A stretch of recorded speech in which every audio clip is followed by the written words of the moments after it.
O dia tá frio aqui em Vitória, né?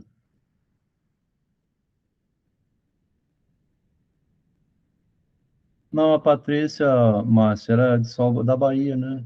Isso que é da Bahia.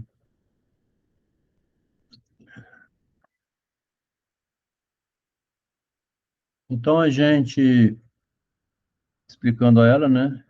Mas sou paulistana, pode falar no microfone, tá? Não queria interromper o senhor. Eu sou paulistana. Paulistana, né? E mora em qual cidade da Bahia agora? Agora eu moro em Coroa Vermelha. Ah, você falou, Coroa Vermelha. Isso. Eu era Sim. professora da Federal de Viçosa, aí eu vim redistribuída para a Universidade Federal aqui do sul da Bahia. Estou aqui já tem 5 anos. Redistribuída, É, transferida, né? a transferência foi revogada, agora o nome jurídico é redistribuição. Ah, tá. E é compulsório, tem que obedecer? Não, eu tive interesse, né? A universidade me consultou, eu tive interesse, aí eu vim. Hum. E é no curso de Boa noite. Direito ou da Filosofia? Boa noite, Freud. Eu dou aula no curso de Direito, no bacharelado interdisciplinar de Humanidades, no bacharelado interdisciplinar de Ciências e, e no bacharelado de Gestão Pública e Social. Hum.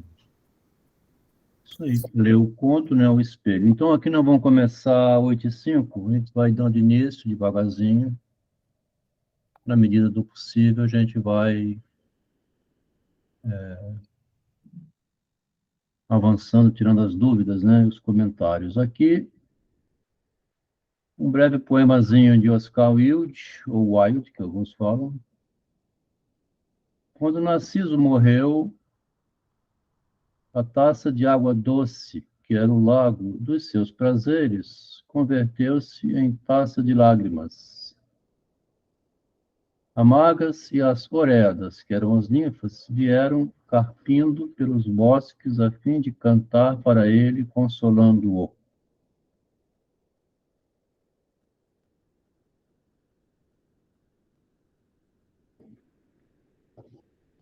E quando perceberam que o lago se transmudara de taça de água doce noutra de lágrimas amargas, desgrenharam as tranças verdes dos seus cabelos e disseram: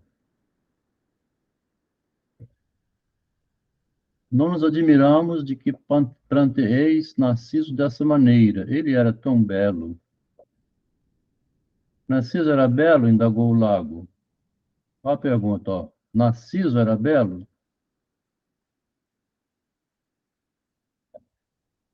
Quem sabe melhor que vós? Falam as ninfas, né? As oreadas falam. Quem sabe melhor que vós? Responderam elas.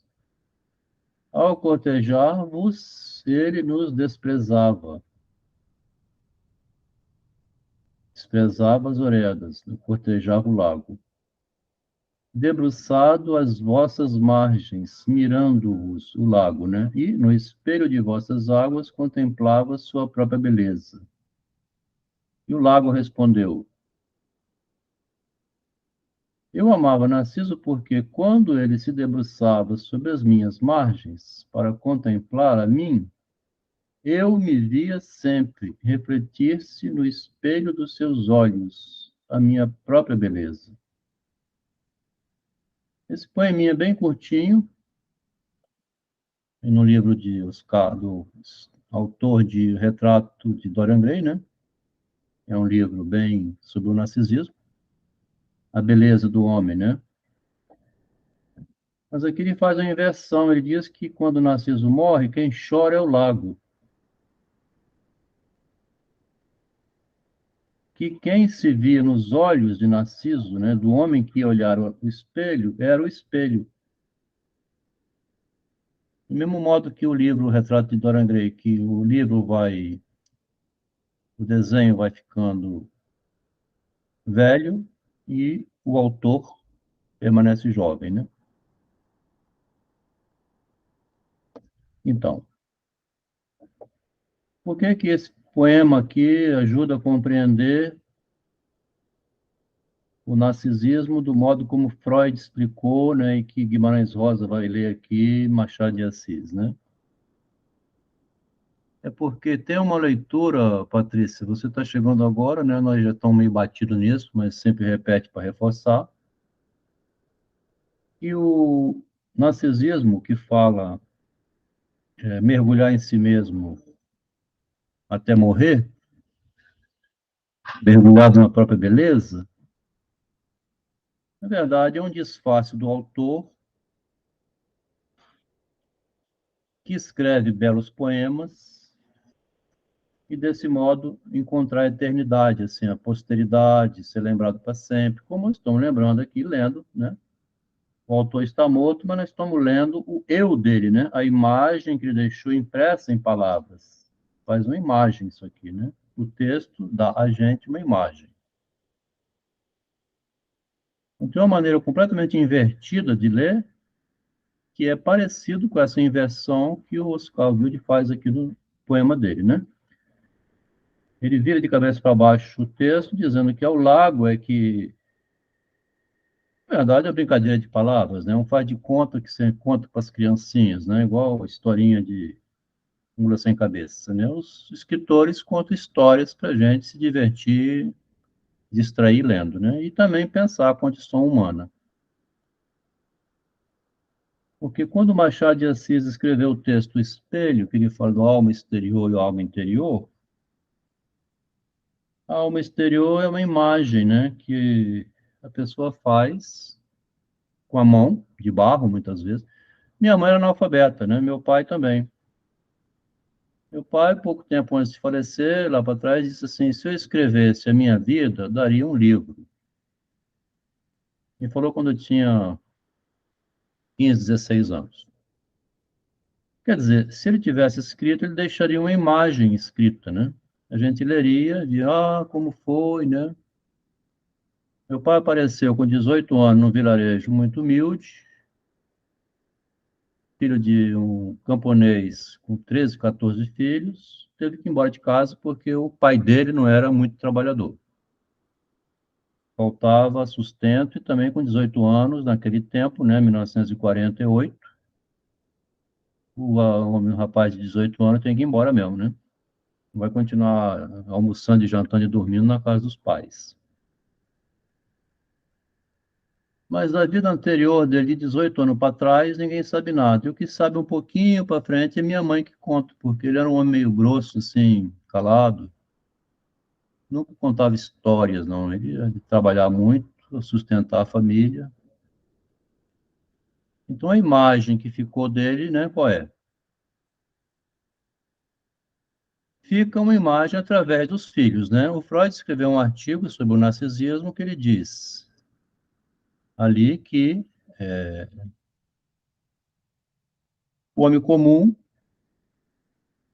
deixa o seu nome para frente, né? Meu sobrenome é Rossi, meu pai era Rossi, chamado patronímico, né? O pai, o nome do pai, patronímico, né? Patronomia. Então, a imagem que ele propaga para frente é a preservação da espécie humana, né? Também. Os escritores, eles parecem que assumiram uma certa responsabilidade, que a gente até deve muito a eles por isso, senão não teria nem um livro escrito, né? Se não tivesse existido escritor, não teríamos nenhum livro escrito, tá? Então, a gente deve a eles a transmissão da linguagem, né? Do logos, das leis, da humanidade, né? Da ciência. O que tem de científico escrito é porque um dia alguém sentou e teve o trabalho de escrever e deixar escrito, né? Descobrir e escrever, né? A transmissão não é oral, né? A transmissão é sempre por escrito, porque para permanecer com ciência tem que ter a prova, né? A transmissão oral é mais folclore, costume religioso, né? Os hábitos culturais. Boa noite, Vinícius. Então, a transmissão oral, ela vai propagando os hábitos da cultura, né? Que estão mudando ultimamente demais até, né? Função da mulher, função do homem, essas coisas.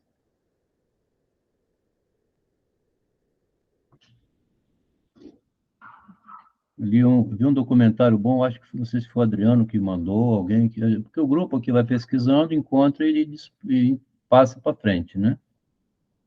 Um textinho interessante, assim, um vídeo que mostra a divisão da humanidade em matriarcado e patriarcado, mãe e pai, né? Lá no início, não é resultado, assim, de uma reunião dos homens para assumir o poder de patriarcado, sociedade patriarcal, né? Não aconteceu uma reunião, era uma divisão natural, né? A própria natureza obrigava o homem, aquele peito cabeludo, bicho grosso, né, a ir dominar os leões, caçar nas florestas e enfrentar os inimigos. E a esposa era a parceira dele na reprodução e manutenção da família e da espécie humana, né? Não é resultado de uma reunião escondida onde combinaram de dominar as mulheres. Não foi assim, né?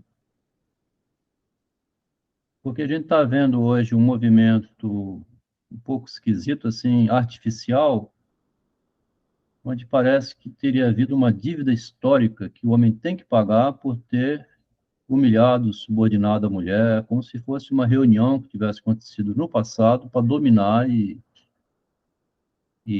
fazer isso que estão dizendo, né? E essa situação está, muitas vezes, confundindo a pessoa quando ela não tem um discernimento. O nosso grupo aqui não está querendo saber nada disso, nós não estamos defendendo ninguém aqui, é só assim, como é que lê, né? Se a gente souber ler, a gente não cai em tantas armadilhas, tem um discernimento próprio, né? Então, compreender a linguagem, tendo o objeto de estudo a linguagem, né? Quem é do direito, como é a Patrícia, que está agora entrando aqui pela primeira vez, já tem uma noção e tanto que sabe que uma palavra pode desviar um processo completamente para o outro lado, né? Porque o advogado joga com as palavras. É um psicólogo, o advogado é um psicólogo, assim, das leis. Ele tem uma sutileza né? Na defesa ou na condenação. Então, os argumentos são todos psicológicos, né? Muito subjetivos. Ele busca objetividade sempre, porque você não pode condenar ninguém numa hipótese, tem que ter arma do crime, tem que caracterizar bem a infração, mas no meio disso também tem muito uso de palavras, né? Pode suavizar a pena, né? Então você vê como é que inverteu tudo aqui, quer dizer, eu amava Narciso porque quando ele se debruçava para me olhar, para se olhar nas minhas margens, para contemplar a mim, eu via sempre refletir-se no espelho dos seus olhos a minha beleza, a beleza do lago. Eu estou triste porque ele morreu, porque eu não posso mais me ver no espelho dos lagos dele. Já pensou que situação? Olha só que loucura que o poeta inventou aqui. O lago não pode mais ver ele próprio no espelho dos olhos de quem vinha se ver no lago. Na poesia, né? Isso é um poema, né? Mas essa inversão que ele faz, que é uma inversão bela e ficou para a gente ler, é o narciso dele que está vivo, né? Através da imagem textual. Então é desse modo que a gente lê o narcisismo, né? Assim como eu disse, meu pai queria deixar um livro, ele deixou a família, a história, que é narrada verbalmente, mas o livro dele escrito à mão, ou ditado, podia ter dito, né? Meu filho, eu não sei escrever, você escreve aí. Quando eu tinha 12 anos, se o pai mandasse, o filho escrevia, se não escrevesse, levava uma surra, né? Então teria um texto escrito, mandado escrever por ele. Então, o que fica para depois são essas lendas, né? Lenda de Jesus Cristo, de Maria Virgem, é lenda, né? Lenda. Vamos ler uma lenda aqui que ficou escrita por à mão, ó. Guimarães Rosa nunca publicou. Foram lá no morto, no caixote dele que ele deixou, abriram e publicaram, estão publicando, né? Aquilo que ele nunca publicaria, né? Não pretendo ler mais Machado de Assis, a não ser nos seus afamados contos, talvez também o começo de Dom Casmurro, do qual já li crítica que me despertou a curiosidade. Não pretendo mais lê-lo vou ler lá de cá então, né? Por vários motivos. Acho ele antipático de estilo, cheio de atitudes para embasbacar o indígena, lança mão de artifícios baratos, querendo forçar a nota de originalidade, tá vendo? Machado tanto perseguiu fazer algo novo na literatura, forçar a originalidade, anda sempre no mesmo trote pernóstico, o que o torna tediosa a sua leitura, nos trechos bons, mas mesmo assim inferiores ao dos escritores ingleses, que lhe serviam de modelo. Quanto às ideias, nada mais do que uma desoladora dissecação do egoísmo o que é pior, da mais desprezível forma de egoísmo, o egoísmo dos introvertidos inteligentes. Demais, né? Essa citação aqui ainda não é muito aproveitada na internet. Daqui a pouco vai explodir isso aqui, né? Egoísmo dos introvertidos inteligentes. Bem, basta, chega. Chega de Machado de Assis. Ô Guimarães, você escreveu isso? Ah, eu, hein, rapaz? Eu tinha tomado uma cerveja. Ia falar uma coisa dessa do Machado, né?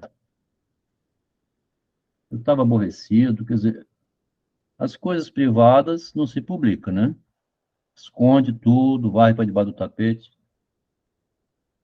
Então, em 1939, ele deixou anotado nos diários dele, nos cadernos, com caligrafia dele, né?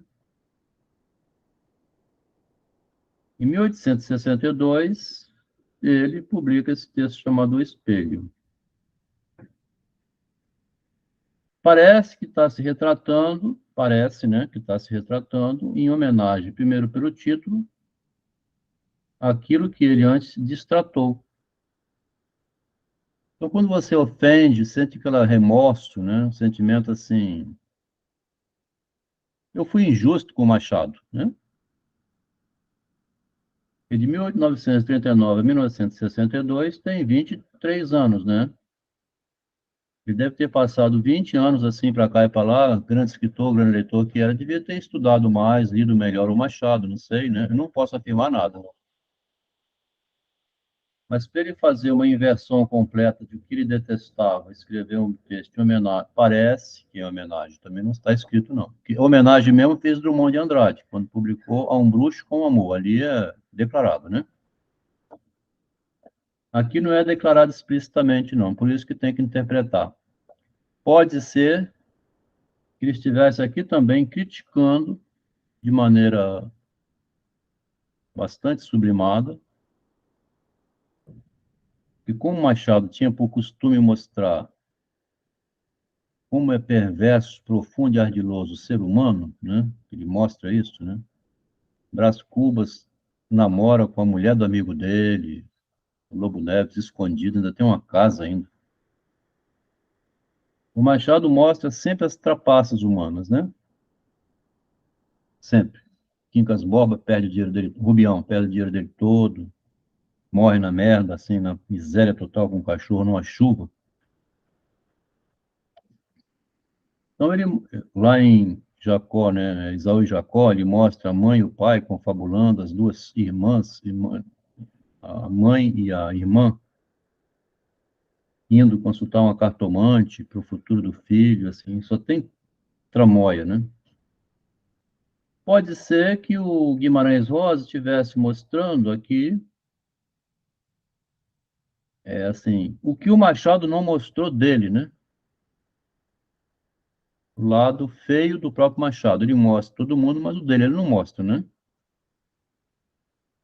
Porque quando Sócrates vai mostrar pela maiêutica, interrogando o interlocutor, até levar o interlocutor à contradição e ficar nervoso com ele, o próprio Sócrates,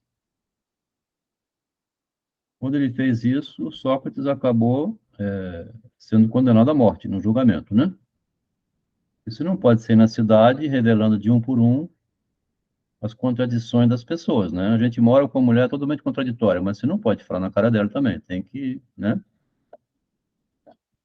Ou vice-versa. Quer dizer, aí, estou comentando no geral, quem já leu o conto, a gente já leu esse conto em julho de 2021, tem quase 2 anos. Nós estamos retomando ele porque mudou muito depois do aprofundamento de Machado de Assis, mudou um bocado esse modo de ler. Eu não li assim antes, eu aqui, Adelmo, né? Não lia dessa maneira aqui, como sendo uma intenção oculta do autor, que ele não revela explicitamente, né?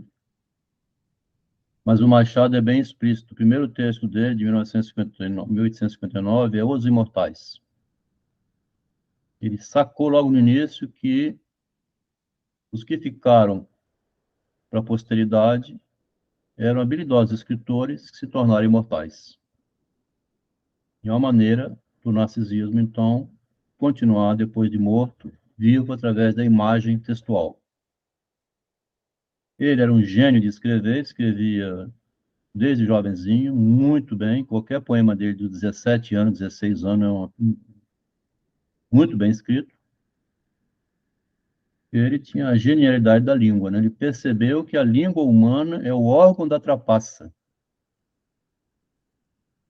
O que você acha dessa frase, Patrícia? A língua humana, você que é advogado, a língua humana é o órgão da trapaça. Você que trabalha com direito, né, deve trabalhar toda hora com isso, né? Sim, né? Não só a linguagem verbal, mas a escrita também, né? A linguagem, de um modo geral. Linguagem, de modo geral, é para dar um golpe, né? É. O iludido chega no shopping, assim, não ganha bem, daí a pouco o vendedor observa ele namorando um objeto, vai envolvendo de uma tal maneira, ele compra no crediário lá uma churrasqueira, alguma coisa, em 10 prestações, que depois ele vai sofrer para pagar, ele chega em casa, por que que eu fui comprar isso? O vendedor tem uma habilidade incrível de fazer esse convencimento, então a linguagem. Linguagem é o golpe, né? E o Machado de Assis, logo no início, talvez pela origem dele, né? A gente não sabe por que motivo, ele tinha esse dom natural de perceber, e era extremamente vaidoso também com as próprias palavras, né, com a linguagem. Ele foi galgando posição por posição até chegar a ser o número um do Brasil. Ele estava numa aflição enorme no final da década de 70, 1878, 79. É um conto chamado O Califa de Platino, que ele entrega, assim, como você disse, escrito também, né? O escrito também entrega. Não fiz nada de original ainda. No meio do conto, né, um personagem fala isso, mas é o autor que escreveu, né? Ele inventa um conto em que tem uma pessoa muito angustiada, dizendo que não fez até agora nada de original. Tudo que ele fez era meio romântico, feijão com arroz, dramalhão mexicano. Aí ele vira a década 1880 com uma explosão na literatura brasileira, que é um defunto narrando, né? O defunto narrando é isso aqui, ó. Isso aqui é a narrativa do defunto, tá vendo? O que é o narcisismo? É você falar mal do outro pelas costas, né? Ou o morto falar fingindo que é morto, que é o Brás Cubas, né? É o golpe número um do narcisismo que deu o Machado de Assis. Quer dizer, o Brás Cubas está morto fazendo uma narrativa de tudo que ele fez de errado na vida. Como ele está morto, ninguém pode falar mal dele, né? Então, você quer mais vaidoso que isso? Quer dizer, é um suprassumo, né, do pensamento da posteridade. Quem dera eu pudesse estar o tempo todo falando aqui já na condição de cadáver, né? Então eu podia falar mais um pouco, né? Então essa frase, o egoísmo dos introvertidos inteligentes, é uma frase violenta demais, né? Um homem não falaria isso do Machado de Assis, mais um escritor, né? Eu nego que falei isso, tá? Mas como está morto, né? Pode escancarar o que ele falou em privado. Então vamos começar a ler o continho. Se quer seguir-me, narro-lhe. Aqui, aí aparece, aqui é uma linguagem grossa, né? Doméstica, né? Bem objetiva, clara, né? Direta, tá vendo? Não há dúvida, né? Aqui não tem metáfora nenhuma, tudo nominal, né? Pouco tem uma metáfora aqui de embasbacar indígena, mas agora aqui não, aqui é muito rebuscada, né? Muito rebuscada. Ninguém lê esse texto dessa maneira que a gente está lendo, assim, focado no autor, como que ele, né, manipula com a linguagem para ficar para a posteridade. Vamos pensar dessa maneira, né? Como o texto é lindo, fica, né? Se quer seguir-me, narro-lhe. A gente está hoje também, Patrícia, assim, devido à rede social, com like, né, querendo alcançar 100 mil seguidores, 1 milhão, igual a gente vê muitos youtubers, né, e outros, assim, nós estamos no momento do auge do narcisismo, né? Naquele tempo, dependia de outros recursos, né, para alcançar, né? Meu pai, meu analfabeto, dizia que tinha um sonho de escrever, né? Mas ficou lá. Hoje não. Muita gente está tentando, de todas as maneiras, inclusive sem estudar, né? Investir em tornar-se reconhecido socialmente via Instagram, etc. Então, por causa disso que a gente está focando muito, assim, de um modo filosófico, psicanalítico e psicológico, inclusive com, né, com o direito, a literatura, como que o homem tinha outra maneira de encontrar uma posteridade, né? No caso dos escritores e dos filósofos. Se quer seguir, se quer vir junto comigo, eu vou narrar para você. Não é uma aventura, mas é uma experiência. Ele finge que vai fazer uma experiência, né? Quem leu até o fim é a animalidade, né? Um retorno do inteligente a uma condição anterior dele. Que é a experiência, então, que ele vai dizer. Aqui me induziram alternadamente uma série de raciocínios e intuições, né? Meditações, pensamento, ele chegou a uma experiência de origem dele mesmo. Tomou-me tempo, desânimos e esforços. Uma operação que não é fácil. Dela me prezo, sem ser uma glória vã, né? Surpreendo-me, porém, um tanto à parte de todos, ele finge o melancólico, né? Penetrando o conhecimento que os outros ainda ignoram, tá vendo? A gente leu Descartes justamente desse tipo aqui, né?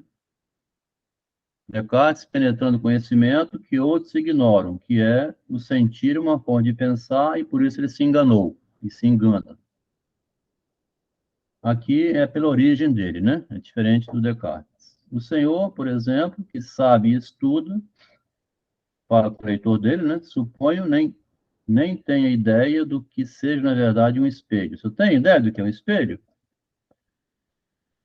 Talvez não saiba. Demais, por causa de que ele está falando dessa maneira? Porque, como escritor, né? E leitor, criticou o Machado aqui, né? O que é um espelho? Quer dizer, o Machado diz assim: a palavra é um espelho do pensamento. O texto é um espelho das minhas ideias, que eu quero deixar escrita, né? É uma história que eu quero contar. Então, ele pergunta: o que é um espelho? É aquilo que tem no banheiro ou é um texto que você lê?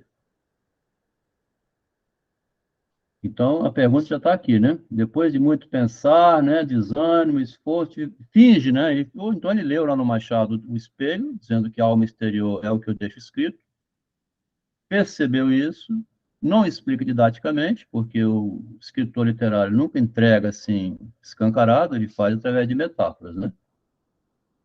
O que é um espelho que eu li no Machado? São as ideias que ele deixou escritas, né? E que eu aprendi lendo ele, inclusive xingando, né? Inclusive xingando, porque aqui é o ódio, né? É uma maneira de espelho também, é o ódio, né? Você está com raiva, xinga, mas não deixa de ser uma forma de deixar expresso o ódio, né? A imagem de ódio aqui, no caso, né? E raiva, né? Demais é certo das noções de física com que se familiarizou, as leis da ótica. Reporto-me ao transcendente, tá? Ó, o imortal, né? Tudo, aliás, é a ponta de um mistério, inclusive os fatos, ou a ausência dos fatos. Duvida? Quando nada acontece, há um milagre que não estamos vendo. Então, ele mostra aqui a criatividade do narciso que tem nele, né? Que é a capacidade de fazer essa imagem. Olha, é uma frase fantástica, né? Isso aqui, a gente, né? Eu venho da engenharia, mas eu também admiro a bela língua. Veja só que frase. Quando nada acontece,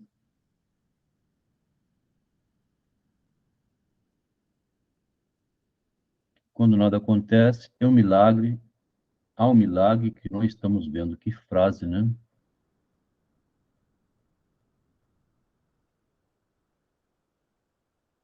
Você está pensando que não está acontecendo nada, está acontecendo, né? Você não está vendo, né? É aquela holandesa aqui no João de Deus, né? Ela achava que era terapia, que era terapia, que era terapia, nada estava acontecendo, estava tudo direitinho, se arrumava todinho, pegava um avião, ia até a Badiane, hospedava, chegava lá, ficava nua e tal, aquela história que a gente já contou. É um milagre que ela não estava vendo. Aquilo não era terapia, né, dona?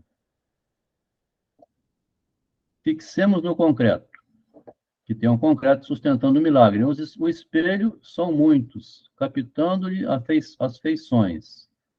Está vendo? Todos refletem-lhe o rosto. O que mais existe são livros, né, para você pegar as feições. Todos refletem-lhe o rosto. E o Senhor cresce com aspecto próprio e praticando imudado, do qual lhe dão imagem fiel. Mas que espelho? Em qual espelho você vai se espelhar, né? Há os bons e os maus, os que favorecem, os que detraem, e os que são apenas honestos. Pois não. Um texto que seria apenas honesto, um espelho apenas honesto, seria esse aqui, né? Tá vendo? Falando escancarado assim, eu não gosto desse Machado, né? Bicho chato. Ele fica mostrando as trapaças todinha, né? Pô, você vê lá só decepção, né? Capitu, Navinho, tinha um filho com um amigo, né? Que romance, né? Decepcionante. Então ele fala os que são honestos, né? Como ele foi ali. E onde situar o nível e ponto dessa honestidade ou fidedignidade? Fidedigno. Como é que o Senhor, eu, os restantes próximos, somos no visível? Como a gente é quando a gente está sendo visto? Como somos quando não estamos sendo vistos, né? O Senhor dirá, as fotografias vão mostrar. Aí ele responde rebatendo que não. Entre as fotos, uma e outra, né, tem um tempo que, além de prevalecerem para as lentes das máquinas objeções também análogas, seus resultados apoiam antes que desmentem a minha tese. Tanto revelam, superporam-se os dados iconográficos, os índices do misterioso. Ainda que tirados de imediato, um após o outro, os retratos sempre serão entre si muito diferentes, devido ao efeito do tempo, né? Ou mudança de pessoa também, né? Vai saber. Ou mudança de texto, né? Ou o retrato que ele põe aqui é um retrato que é diferente de um outro texto que escreveu, né? De qualquer maneira, sempre é mudando, não é o mesmo.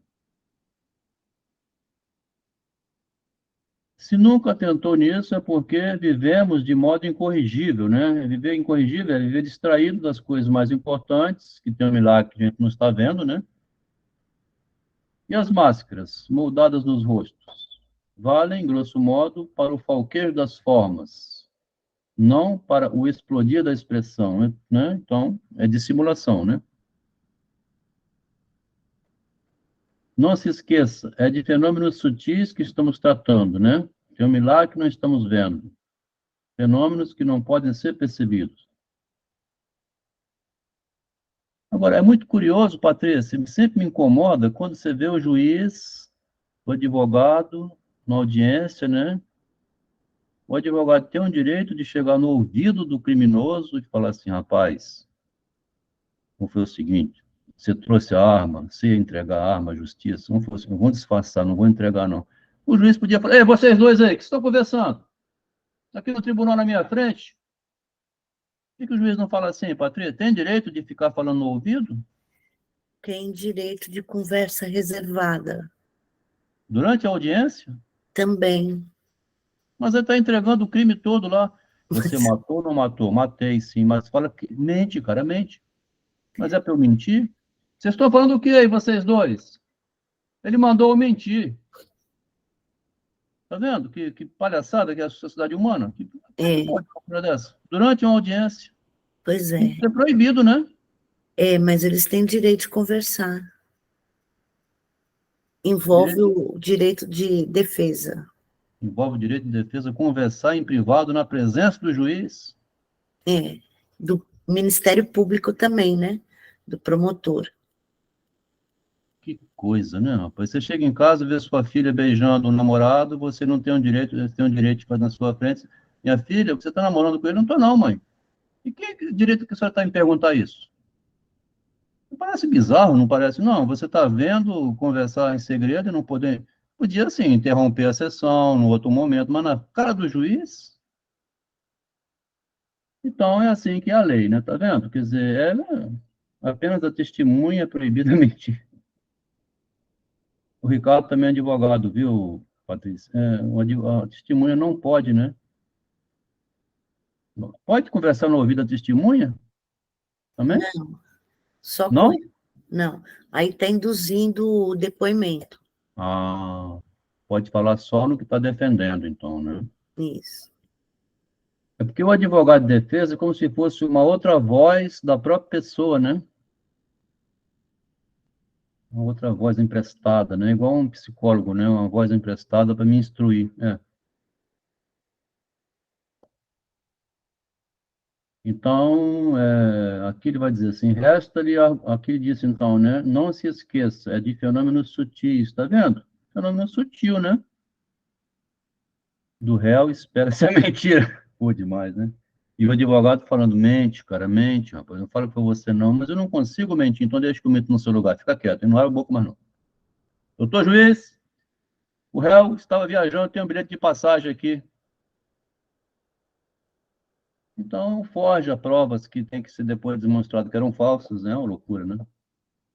Então, Patrícia, se a pessoa não tiver estrutura psicológica, ela enlouquece. Aqui em Espírito Santo, o fazendeiro foi chamado a depor na Justiça do Trabalho. O empregado mentiu tanto. Você trabalhava o quê? Sábado, domingo, de noite, de dia, 24 horas por dia. E o juiz do trabalho sempre dá força para o trabalhador, né? O patrão, coitado, não aguentou a cabeça, puxou o revólver, deu um tiro no empregado. Quer dizer, você mente demais, enlouquece qualquer um. Na audiência, né? O fazendeiro pegou o revólver e depois foram perguntar como é que ele entrou aqui no fórum armado, porque é um lugar federal, é proibido, né? Descuidaram, entrou com a bolsa dele lá. Ou seja, é difícil você se conter quando a mentira é um exagero assim na sua frente. Você está vendo um juiz ainda dá a favor, se eu trabalhava sábado, o dia inteiro, domingo também, direto, eu não podia nem sair da fazenda.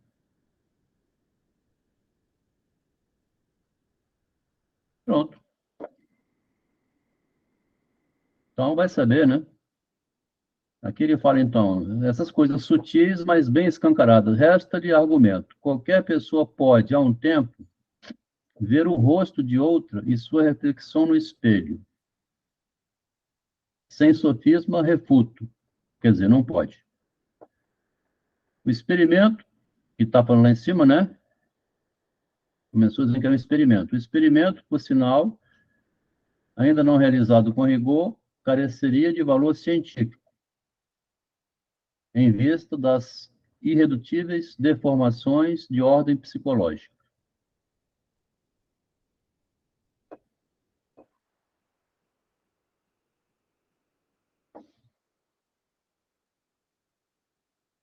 Mistura aqui, né, Freud com literatura, Machado de Assis, que a gente já leu, Kierkegaard, argumento de Sócrates. É um experimento. Como é que você vai fazer ciência, como a gente está falando aqui, diante do jogo de palavras, né? Deformações de ordem psicológica. Tente, aliás, fazê-lo e terá notáveis surpresas, além de que a simultaneidade torna-se impossível no fluir de valores instantâneos, né? Tudo que nós estamos dizendo, né? Nos instantes, né? Que você observa as ações acontecendo, tem reproduções de imagens, né? Aqui agora em Vitória, um rapaz diz agora que ele é psicótico. Foi hoje preso aqui um estudante que destruiu a namorada, linda menina. Ah, o tempo é o mágico de todas as traições. E os próprios olhos de cada um de nós padecem viciação de origem, defeitos com que cresceram, e aqui se fizeram mais e mais. A passagem aqui é muito parecida com o que a gente leu agora na meditação 6 do Descartes, né? quando ele disse que aprendeu desde criança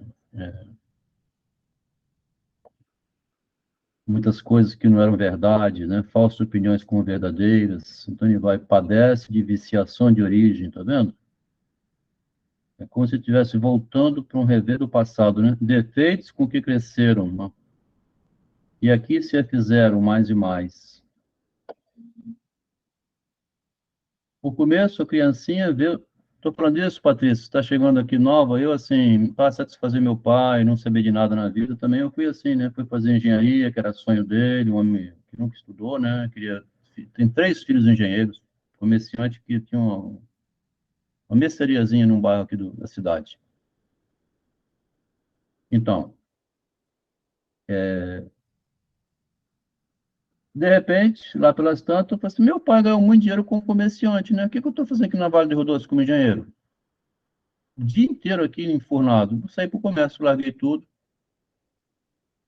Vê como é que você toma uma falsa ideia, assim, se segura nela por enquanto, até você descobrir, porque também não podia fazer diferente, né?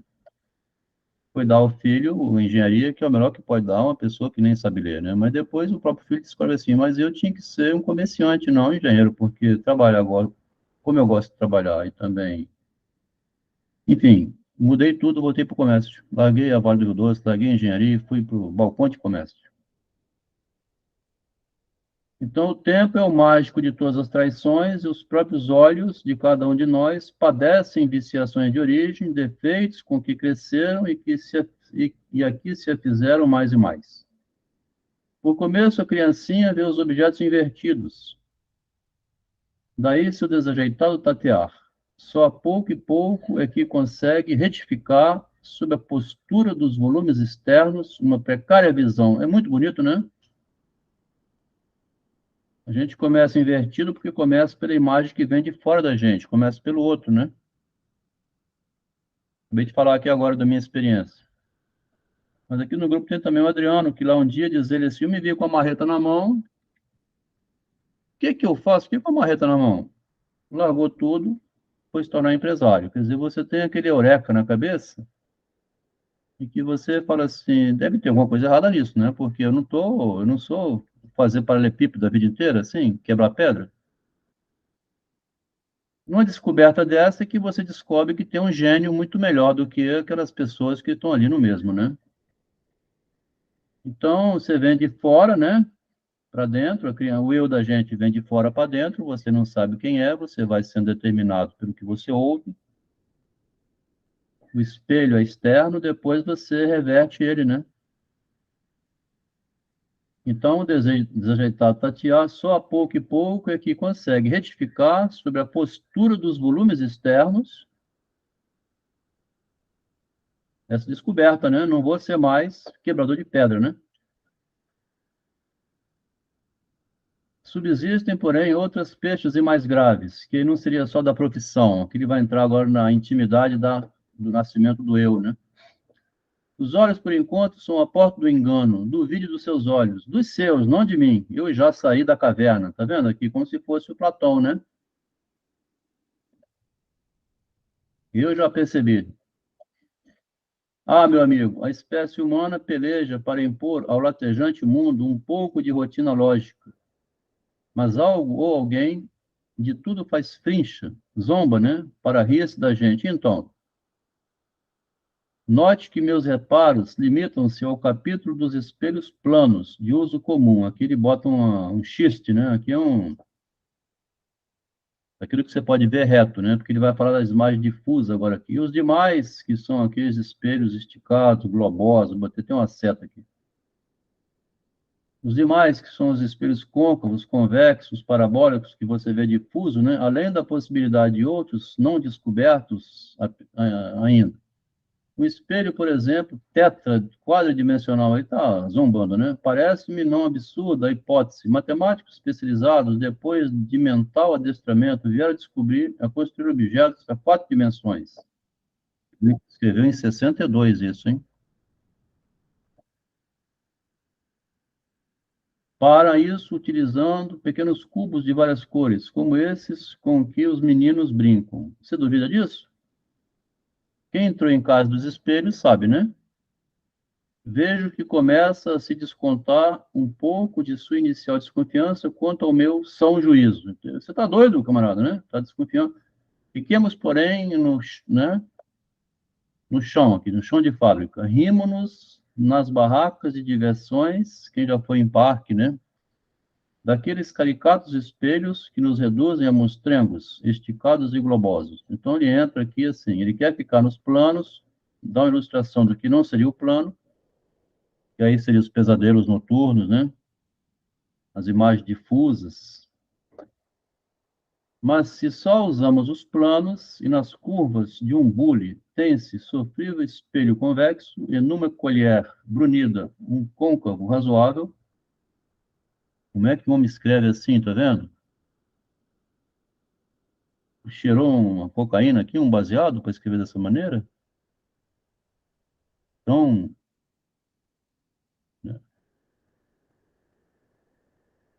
uma colher brunida, um côncavo razoável, deve-se a que, primeiro, a humanidade mirou-se na superfície da água quieta.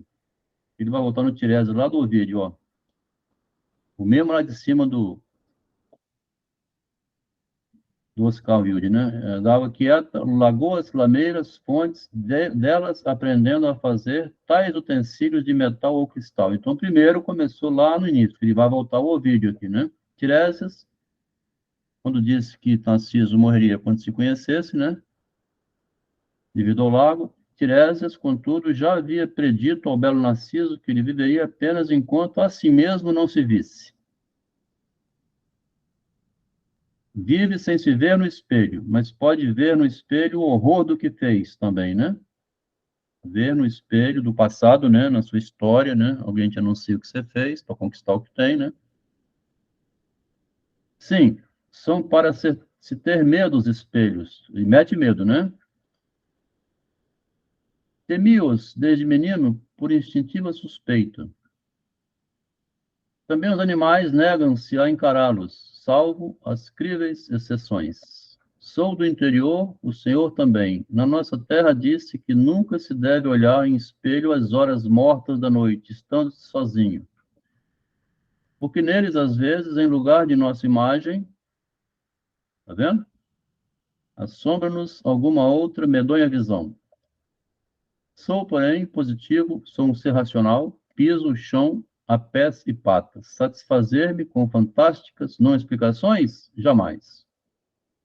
Então, ele vai evitar aqui o que chama de superstições, né? Essas superstições aqui, de noite, imagem, lobisomem e tal, o Machado é muito bom nisso também, assim, joga tudo no lixo, qualquer explicação que fosse supersticiosa.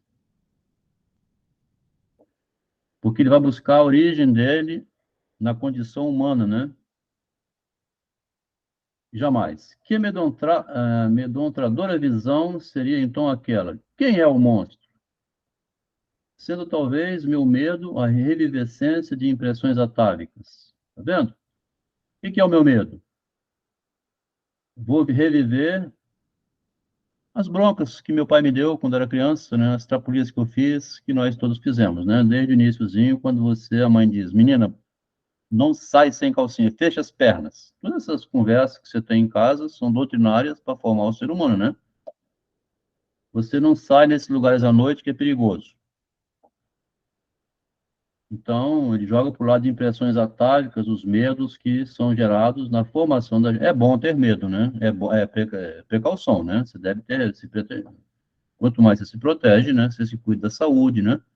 Do cigarro, do álcool, né? De andar com quem não deve. Tem um monte de coisa que está no meio aqui, né? O medo é organizador da subjetividade, né? O espelho inspirava receio supersticioso aos primitivos, aqueles povos com a ideia de que o reflexo de uma pessoa fosse a alma. E não é não, né? Parece que é, né? Um reflexo, porque ele fala da alma exterior aqui, tá vendo, Machado? Via de regra, sabe-se o reflexo de Machado de Assis é a obra dele, aqui, né? O reflexo de Machado de Assis é a alma dele, né? A obra dele. E ele ficou muito chateado lá atrás. Via de regra, sabe o Senhor, é a superstição fecundo ponto de partida para a pesquisa. Aqui é uma frase de Freud, né?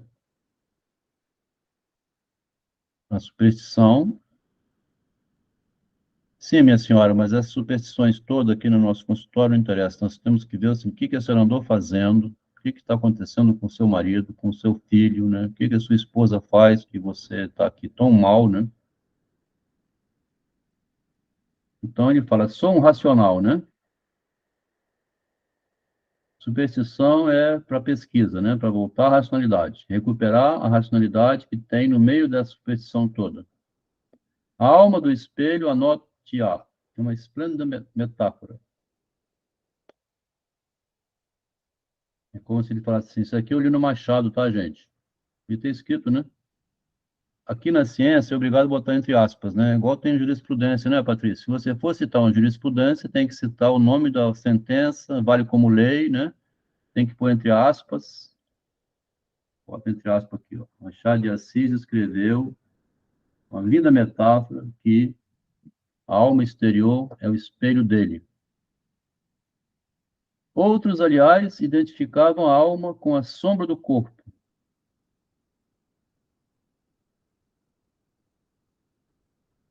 E não lhe terá escapado a polarização, luz-treva.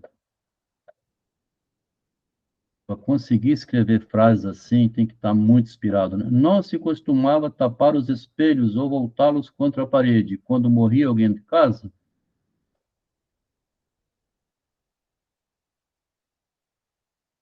Se além de os utilizarem nos manejos da magia, imitativa ou simpática, videntes serviam-se dos espelhos como da bola de cristal, e vislumbrando em seu campo esboços de futuros fatos, não será porque, através dos espelhos, parece que o tempo muda de direção e de velocidade? Alongo-me, porém. Então, já estou me desviando, ele está dizendo, né? Quando você fala assim, estou me desviando. Contava a vocês, foi no lavatório de edifício público, por acaso, eu era moço, comigo contente, vaidoso. Tá? Então, ele volta a procurar dentro dele. Aqui estava desviando, dando um monte de volta, né? Para quem lê o texto Estranho, que nós estamos estudando também o Freud, né? Tem esse recorte lá do Freud. Isso aqui, lá do Estranho, do Freud. Aqui, 1919. O Estranho.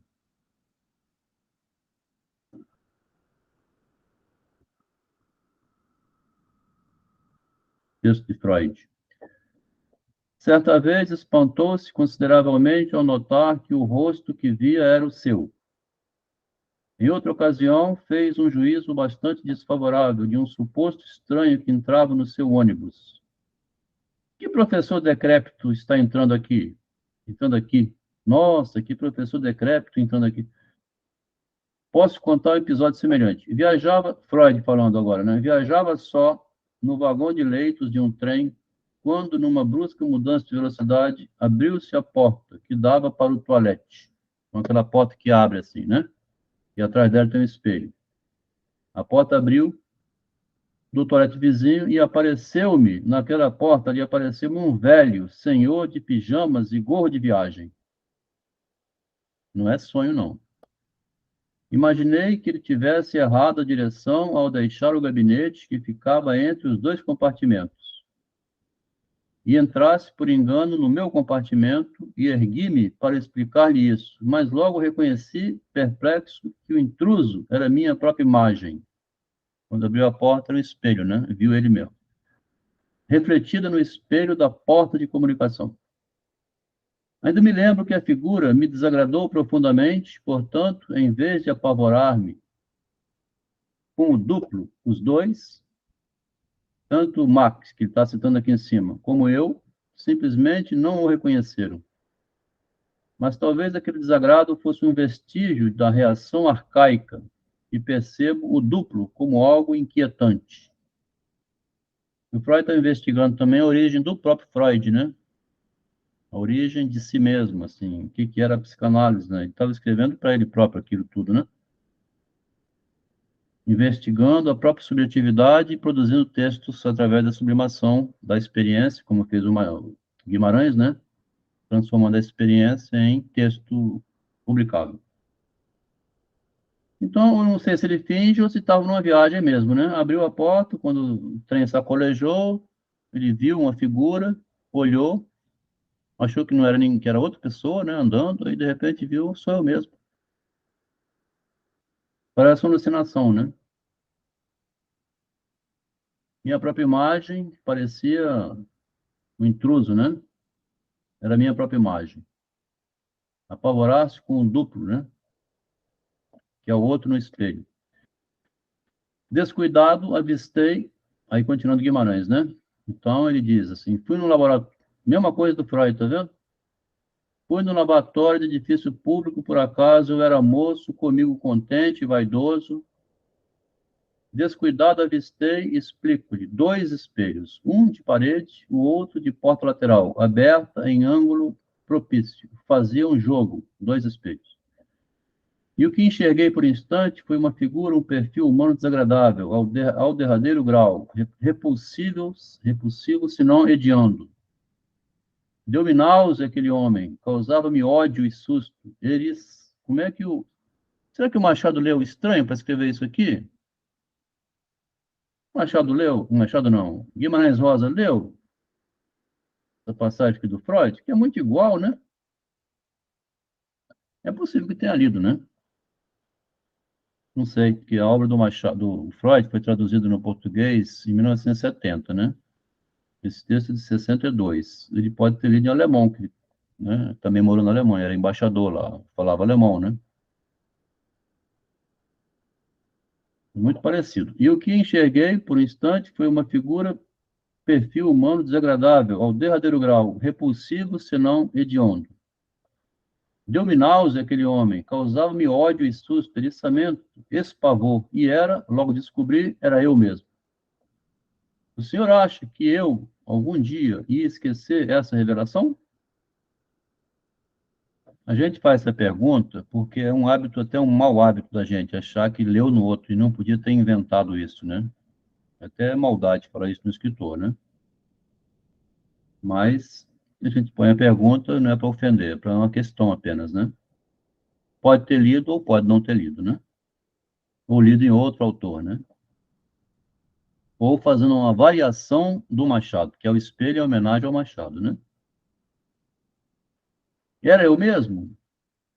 Era o Machado naquele livro? Desde aí comecei a procurar a mim mesmo, ao eu por trás de mim, à tona dos espelhos, em sua lisa, funda lâmina, em seu lume frio, isso que se saiba antes ninguém tentara. Tá? Ó, talvez não tivesse lido em lugar nenhum. Quem se olha em espelho o faz partindo de preconceito afetivo, de um mais ou menos falaz pressuposto. Preconceito afetivo é assim, 1000 vezes escutei falar assim, você é a cara do seu pai. Você, geralmente quando fala assim é mal, né? Para ferir a gente. Você é tão grosso como seu pai, você é tão estúpido como seu pai, você é tão imprevisível como seu pai, você é tão desajeitado como seu pai, né? Preconceito afetivo. De um mais ou menos falaz pressuposto. Ninguém se acha, na verdade, feio. Esse preconceito também, né? Quando muito, quer dizer, Narciso acha feio que é espelho, né? Quando muito, em certos momentos, desgostamos-nos por provisoriamente discrepantes de um ideal estético. Tão bonito, né?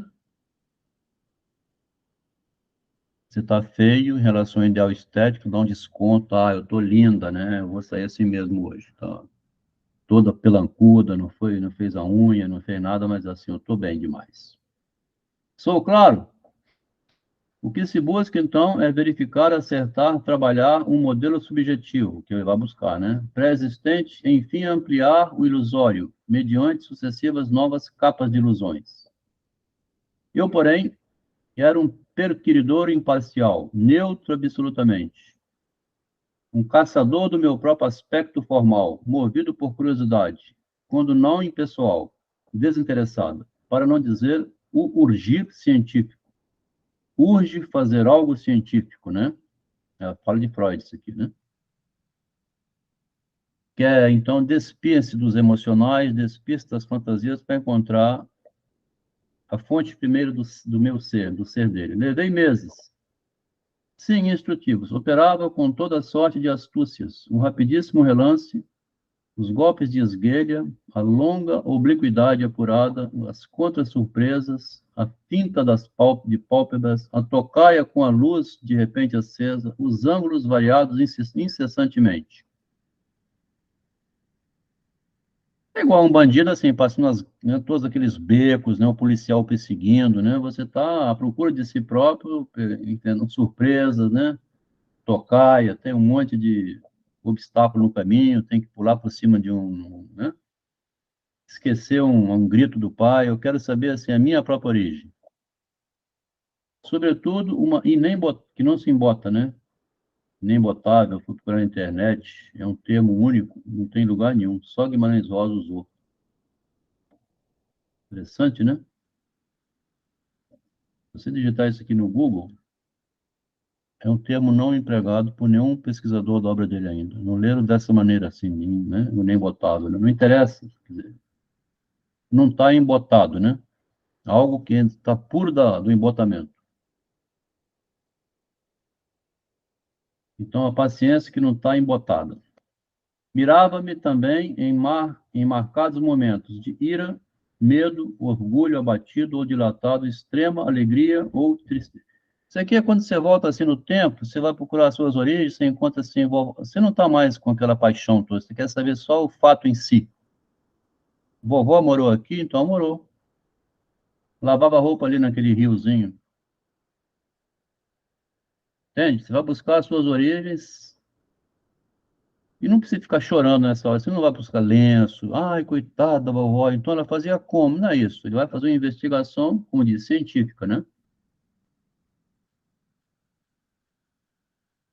Mirava-me também em marcados momentos de ira, medo, orgulho. Você vai removendo tudo isso aqui, né? Você quer chegar à origem. Sobreabriram-se-me enigmas. Se, por exemplo, em estado de ódio, o Senhor enfrenta objetivamente a sua imagem, ó, enfrentar objetivamente a imagem em estado de ódio. O ódio reflui e recrudesce em tremendas multiplicações. E o Senhor vê, então, que, de fato, só se odeia a si próprio, a si mesmo. Então, remove esse ódio, né? Olhos contra os olhos. Sob os olhos da gente não tem fim. Só eles paravam imutáveis no centro do segredo. Se é que de mim não zombassem, para lá de uma máscara. Porque tem um rapaz que leu aqui o conto e conseguiu sentir um mal-estar. Depois ele falou assim: quando eu me vejo no espelho, eu não me reconheço nunca. Não sou eu que estou ali. É isso, né? Os olhos, né? Como se estivesse zombando, né? E se você olha a sua cara no espelho, você vê o olho, vê o nariz, vê a boca, você não vê o eu, né? Porque o resto, o rosto, mudava permanentemente. O Senhor, como os demais, não vê que seu rosto é apenas um movimento deceptivo, constante. Não vê porque mal advertido, avezado, diria eu, ainda adormecido, sem desenvolver sequer as mais necessárias novas percepções que estão para além dessa imagem só, né? A gente leu o conto Os Cegos, né? A gente não consegue ver. Não vê como também não se vê no comum os movimentos translativos e rotatórios, esse um S também aqui, né? Deste planeta Terra, sobre que os seus e os meus pés assentam. Não vê a Terra girando, né? A gente não consegue ver. Se quiser, não me desculpe, mas o Senhor me compreende.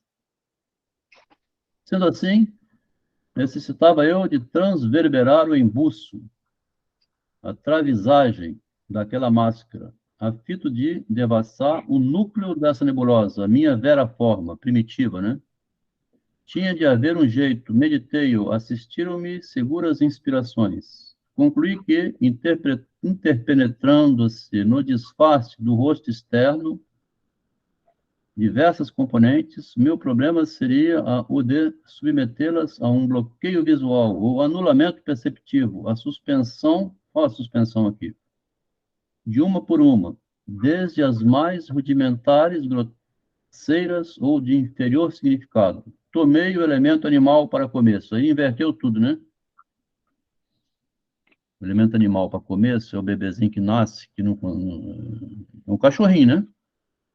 Quando nasce o neném, a mamãe e o papai sabem que ele nasceu ali. Um gatinho, um cachorrinho, um bicho que não, né? Vai inaugurar tudo a partir do zero, né?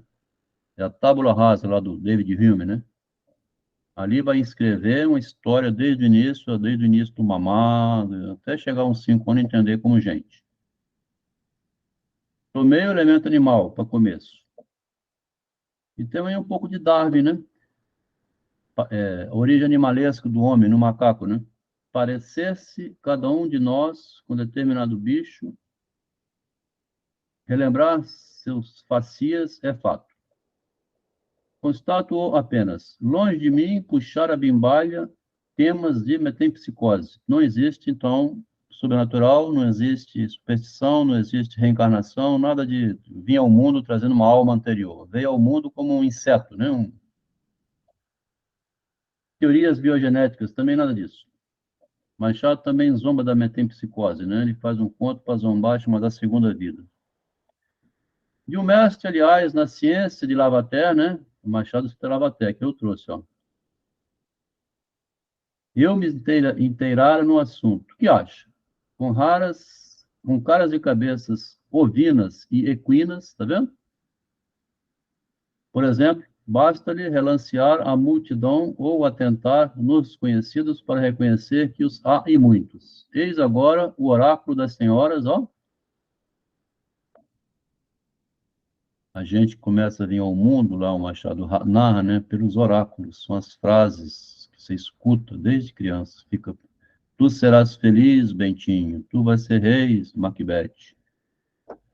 Você vai ser engenheiro, meu filho. Né? Os oráculos da mãe e do pai, né? As falas, que não é oráculo de Delfos, porra nenhuma, é oráculo das... Você escutou lá na infância, né? Você vai ser feliz, Patrícia. Você vai ser rico, Roberto. Eis agora o oráculo das senhoras. Conselheiro oculto ainda, né? Respondendo de um modo infalível a todas as questões sobre as épocas e acontecimentos mais importantes da vida, confirmado pela opinião de filósofos e fisiologistas mais célebres, Descartes, Buffon, Lavater, Gall, Spurzheim. Pensadores que tentavam encontrar onde que vem a inteligência humana, né? A origem do nosso ser. É interessante como que o Guimarães Rosa cita Lavater, que o Machado também tinha mencionado, sobre essa questão, que o Machado também assim como Freud, né? É mais um pensador igual ao Guimarães Rosa, que diz que o bebê vem ao mundo sem saber de nada, né? Não tem mente, tem psicose, né? Se você abandonar o seu bebê, ninguém cuidar dele, vai permanecer no estado que nasceu de autismo. A linguagem é uma conquista, né? Ela não vem de graça, não. Quem foi mãe e pai sabe o que é ensinar um filho a falar, né? Adquirir a linguagem. Meu sósia inferior na escala era, porém, a onça. Ele brinca aqui, né? Não era um macaco, era a onça. Parece Darwin buscando a origem animal, humana no animal, né?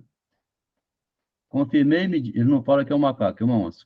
É um felino, né? Confirmei-me disso. E então eu teria que, após dissociá-los meticulosamente, aprender a não ver no espelho os traços que em mim recordavam um grande felino.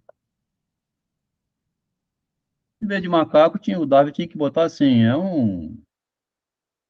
uma onça, né? Então, o que é pior que onça? É uma cobra, né? O ser humano é uma cobra venenosa, né, por cima, né?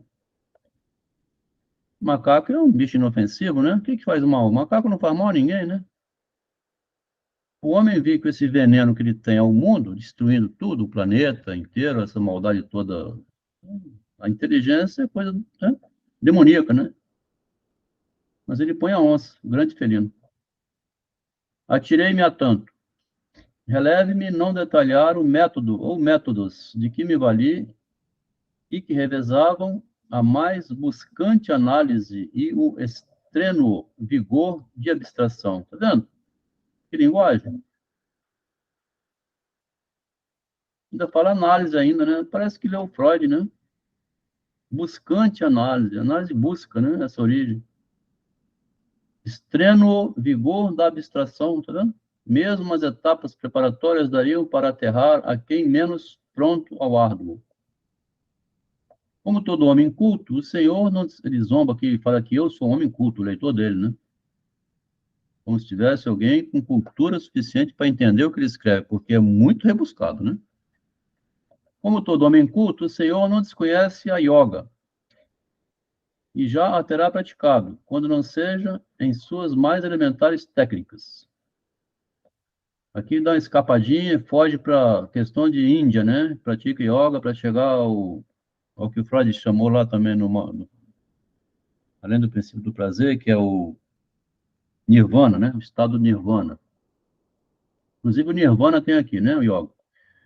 Ele fala, os exercícios espirituais dos jesuítas, sede filósofos, pensadores incréus que os cultivam, para aprofundarem-se na capacidade de concentração e de dar de par, né, para par com a imaginação criadora. Buscante análise, o valor da abstração, repete, né?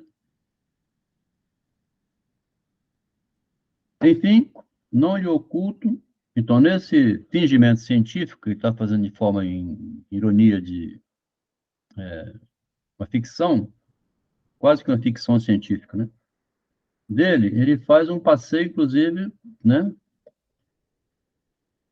passando pela yoga. Enfim, não lhe oculto haver recorrido a meios um tanto empíricos, gradação de luzes, lâmpadas coloridas, pomadas fosforescentes na obscuridade. As pomadas a gente estudou no Machado, né? Uma pomada mágica. Só a uma expediência me recusei. Tem um expediente que não usou. Por medíocre, senão falseadora, a de empregar outras substâncias no aço e estanhagem dos espelhos. Então, não empregou nenhuma outra substância, né? Recusou isso.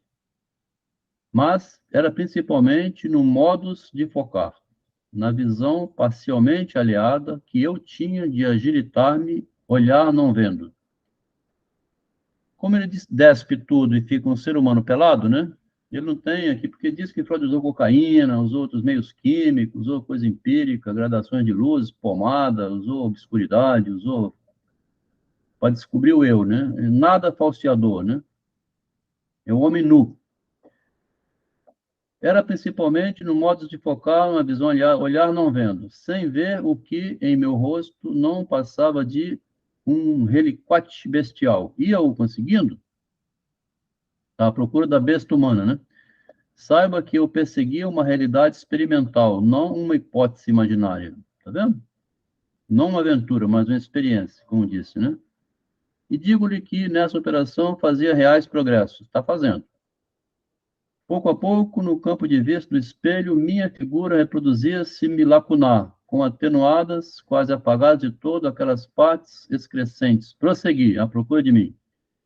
Já aí, porém, decidindo-me a tratar simultaneamente as outras componentes contingentes e ilusivas. Assim, o elemento hereditário, as parecenças com os pais e avós, tá vendo?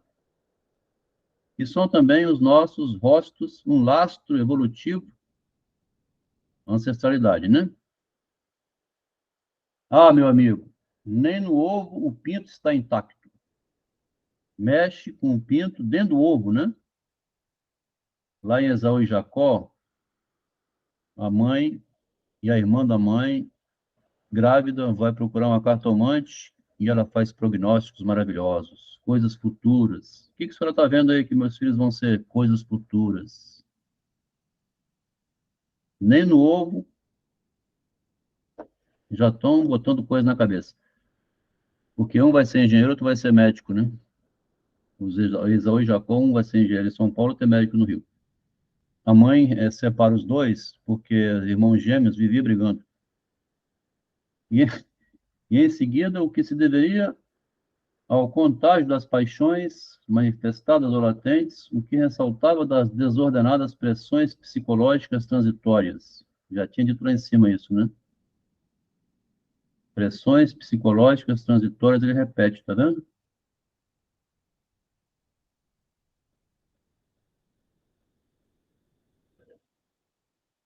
Depois a gente volta, se precisar a gente volta lá, mas eu tinha mencionado essa passagem, então, que tem pressão psicológica no meio da formação do ser humano, né? E é assustador, e é necessário, tá? Hoje tem um politicamente correto querendo ensinar a mãe, assim, até lavar a bundinha do filho, toda uma educação, loucura completa, né? Não tem como ter uma doutrina, né? Assim,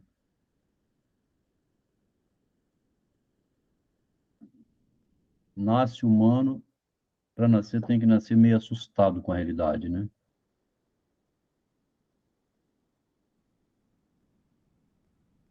Aqui botei umas exclamações porque é forte, né? Contágio das paixões, beijo, abraço, meu filho, chora, né? Cuidado, não bota a mão nele, sai de perto. Tudo isso está invadindo a mente da criança desde cedo, ela escutando esse pavor da mãe de perder o filho, do pai, né? Cuidado, meu filho, atravessar a rua. Pressões psicológicas transitórias desordenadas. E ainda o que em nossas caras materializa ideias e sugestões de outrem. Essa frase é maravilhosa, né? Em nossas caras materializa ideias e sugestões que vieram de outras pessoas. A gente é assim, né? O ser humano não tem como escapar disso, né? Todo o cuidado da mãe e do pai. E os efêmeros interesses, sem sequência nem antecedência, sem conexões nem fundura.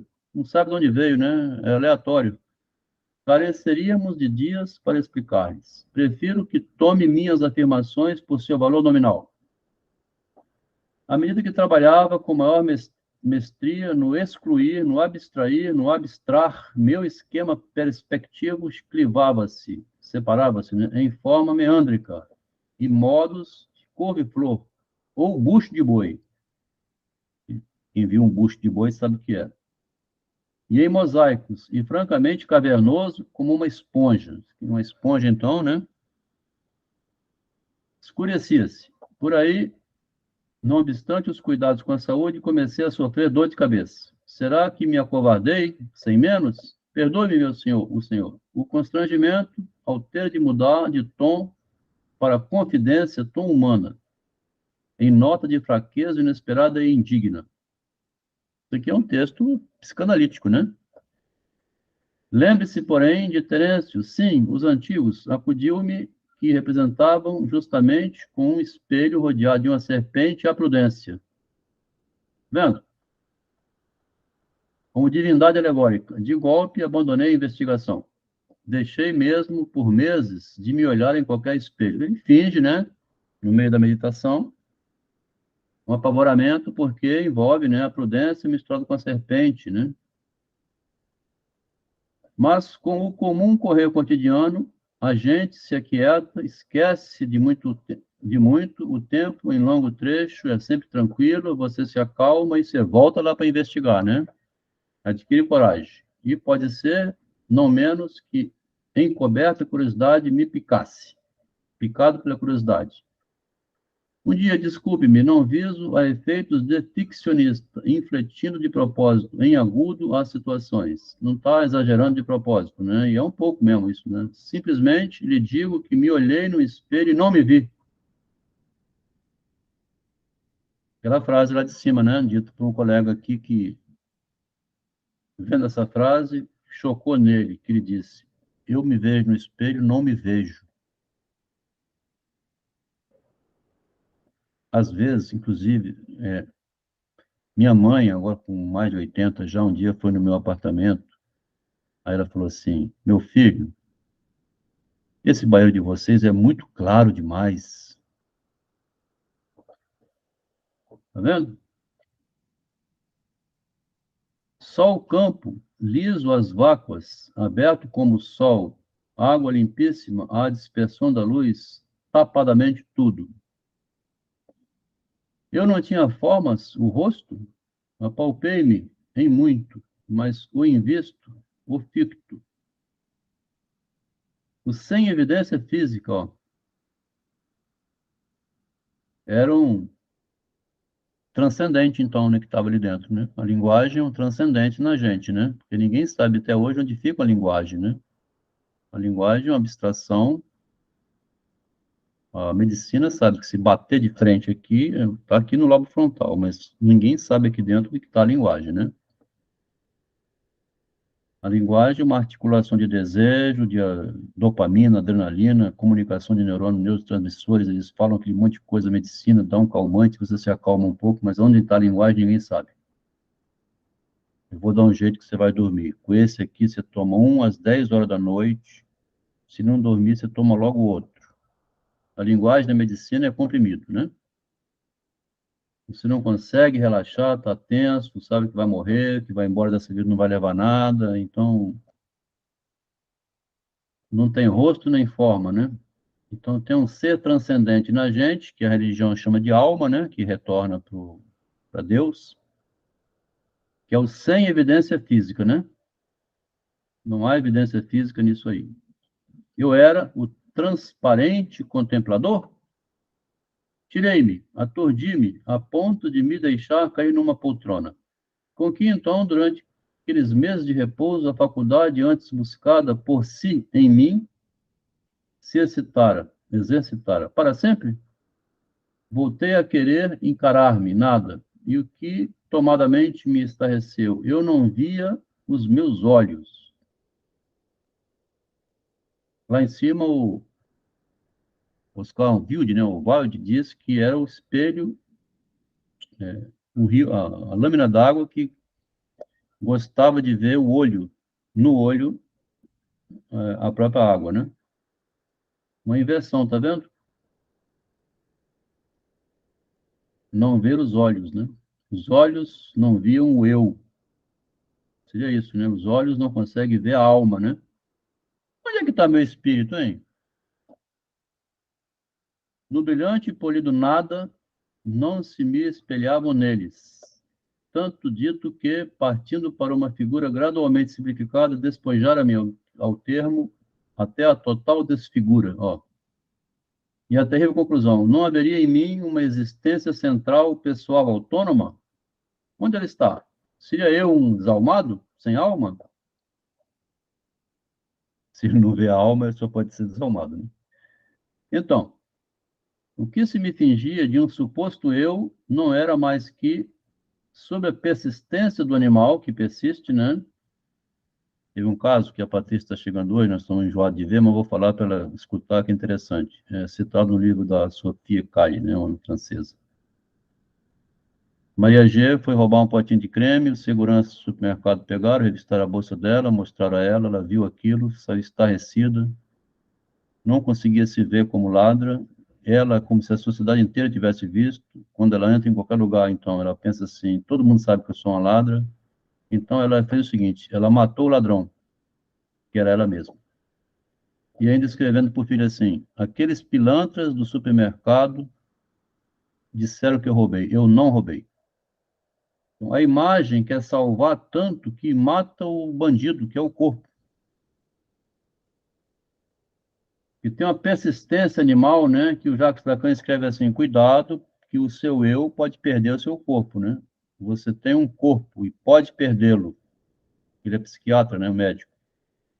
O eu tem uma responsabilidade com o seu corpo. A alma tem responsabilidade, o eu, né, com o corpo, né? Cuidado com o que você faz com ele, que ele morre, né? Ou com álcool, com cachaça, ou com um acidente de carro, ou com uma loucura da vida, ou mesmo uma imagem, assim, de moral, né? Somente moral. Dona Maria G não tinha nada. Ela só eliminou o ladrão. Então, a persistência animal não persistiu porque a moralidade nela foi rigorosa demais. O suicida, em geral, é isso, né? O suicida é problema de imagem, ele elimina o corpo dele porque é insuportável viver nesse mundo com a imagem de si que ele tem, né? O que se me fingia de um suposto eu não era mais que sobre a persistência do animal, né? Um pouco de herança, de soltos instintos, energia passional estranha, tá vendo? É um corpo que sente, né, que chora, que vem numa herança, mas ali dentro tem uma alma, né? Um entrecruzar-se de influências, ó, de tudo mais que na impermanência se indefine. Então, o eu é só uma imagem, né, imaginário. Diziam-me isso os raios luminosos e a face vazia do espelho com rigorosa infidelidade. E seriam assim, com todo mundo? Seríamos não muito mais que as crianças. O espírito viver, não passando de ímpetos espasmódicos. Espírito de viver, ó. Relampejados entre miragens, a esperança e a memória. Mas o Senhor está achando que desvario e me desoriento, confundindo o físico, o hiperfísico, o transfísico, fora do menor equilíbrio de raciocínio ou alinhamento lógico. Na conta, agora caio. Estará pensando que, do que eu disse, nada se acerta, nada prova nada. Mesmo que tudo fosse verdade, não seria mais que reles obsessão autossugestiva, ó. E o despropósito de pretender que psiquismo ou alma se retratasse no espelho. Então ele chegou aqui, né? A pretensão de que pudesse ver no espelho o psiquismo, ou mesmo a alma, né? Dou-lhe razão. Há, porém, que sou um mau contador, precipitando-me às ilações antes dos fatos. E, pois, pondo os bois atrás do carro, né? O carro vai na frente, o boi atrás, depois vem um Chico, fez um pesadelo aqui. Releve-me e deixe que o final de meu capítulo traga luzes ao até agora aventado canhestra e antecipadamente. São sucessos de ordem íntima, de caráter assaz esquisito. Que é a gente, né? Sucesso de muita intimidade, muito esquisito. Narro-os sob palavras, sob segredo. Pejo-me, tenho de demais resumidos. Pois foi que, mais tarde, anos, ao fim de uma ocasião de sofrimentos grandes, de novo me defrontei, não rosto a rosto. O espelho que mostrou-me, ouça, por um certo tempo nada enxerguei, só então, só depois, o tênue começo de um quanto como uma luz que se nublava, aos poucos, tentando-se em débil cintilação radiância. Ele disse que ficou meio apavorado quando não viu ele no espelho, né? Não encontrou nada. Então, ele era o quê? Que sou eu? Se não sou, então ele dá um tempo e retorna de novo à pesquisa, né? Seu mínimo rondear, comovia-me, ou já estaria contido em minha emoção? Que luzinha aquela, que de mim se emitia, para deter-se a colar refletida de surpresa. Se quiser, infira o senhor mesmo. São coisas chegando ao fim, né? São coisas que se não devem entrever, pelo menos além de um tanto. São outras coisas, conforme pude distinguir muito mais tarde, por último, no espelho. Pois aí, perdoe-me o detalhe, eu já amava. Você vai encontrar o amor, né? Já aprendendo, isto seja a conformidade e a alegria. E, sim, vi a mim mesmo de novo o meu rosto, um rosto, não este que o Senhor razoavelmente me atribui, mas o ainda nem rosto, quase delineado apenas, mal emergindo, qual uma flor pelágica de um nascimento abissal. Ó. E era não mais que rostinho de menino, de menos que menino, só. Será que o Senhor nunca compreenderá? Devia ou não devia contar-lhe por motivos de talvez? Será que deve, né? Do que digo, descubro, deduzo. Será se apalpo o evidente? Tresbusco. Será que nosso desengonço e mundo, o plano, intersecção de planos, onde se completam de fazer as almas? Se sim, a vida consiste em uma experiência extrema e séria, que de volta à experiência, né? Sua técnica, ou pelo menos parte, exigindo o consciente alejamento, o despojamento de tudo que obstrui o crescer da alma, o que a atulha e soterra, vai dar o salto mortal, né? Depois tem um salto mortal. Aqui, no Freud, esse salto mortal é a conquista do princípio de realidade, né? Você tem que gostar de uma coisa mesmo que ela seja desagradável. Até então, a mamãe, o papai, tudo ali, de repente, filhinho, agora está na hora de você ir para a escola, tá? Você tem as suas obrigações, mamãe, né? Tem as coisas dela para fazer, papai também. precisa adquirir responsabilidade. Digo do jeito não porque os acrobatas italianos o aviventaram, mas por precisarem de toque-timbre novos às comuns expressões amortecidas. E é o que vai possibilitar nos futuros, né, os saltos mortais, que ele vai dizer, né, um salto mortal. Machado de Assis deu um salto mortal quando ele criou o Brás Cubas, né, que era o romance revolucionário da literatura brasileira. Aí vem o julgamento do problema, né? Podendo sobreviver com a simples pergunta: você chegou a existir? E fala isso em um julgamento do problema. E quem é o eu, né? Quando não sai da multidão, também o Kierkegaard, a gente leu isso lá, né? Ele torna-se um zero, ele escreve, né? Um zero, é um repetidor de doutrinas, é um que vai à igreja, é o que lê o que os outros leram, não tem originalidade nenhuma, ele perdeu todo o seu jeitão original para ser repetidor de conceitos que ele nem sabe se são verdades ou não, né? Psicanalista, então, é doente, né? Onde isso era, o eu deve advir. O eu não é senhor de sua morada. O inconsciente é o discurso do outro. Fica. Onde é que você escutou falar isso, essas coisas? Ah, eu li lá no livro do Lacan. Você chegou a existir?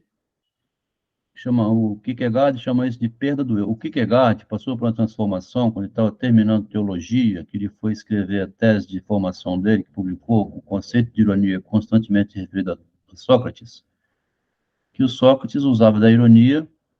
Aí vai voltar à escritura, ele começa a ter um choque com aquilo, então isso aqui é tudo metáfora, é tudo, né? Não é possível que Maria, então, fosse mesmo virgem. Aí entra em paranoia completa, e ele sai disso escrevendo a existência dele como uma literatura filosófica, que eles chamam de primeiro existencialista, né? Eu vou salvar o meu eu dessa confusão toda. Ele escreve assim. O livro chama-se Desespero Humano. Você chegou a existir ou você era mais um eu na multidão lá, o rebanho do Nietzsche, né? Nietzsche chama de rebanho também, né? Aqueles que vão a Brasília e botar fogo em tudo, assim, teleguiado, depois se arrepende de morrer, né?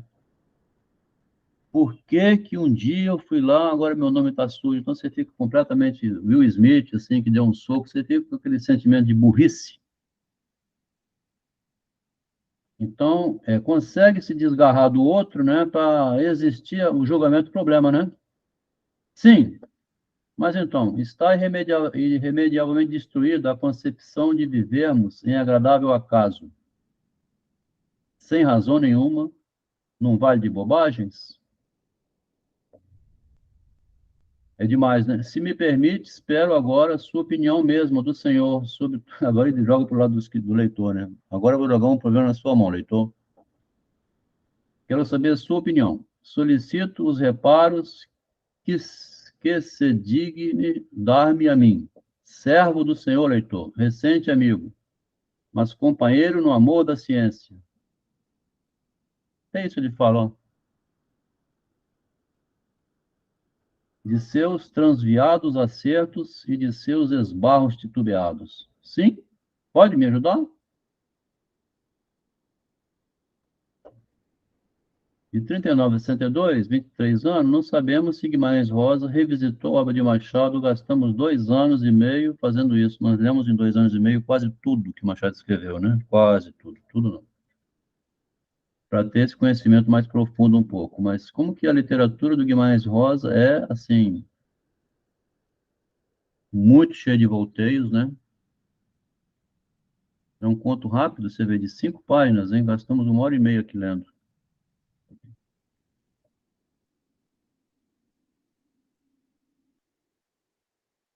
Vamos lendo reto, não teve comentário, né? Às vezes tem os comentários. Vamos ver se escreveram alguma coisa, não escreveram nada também. A Juliana, boa noite.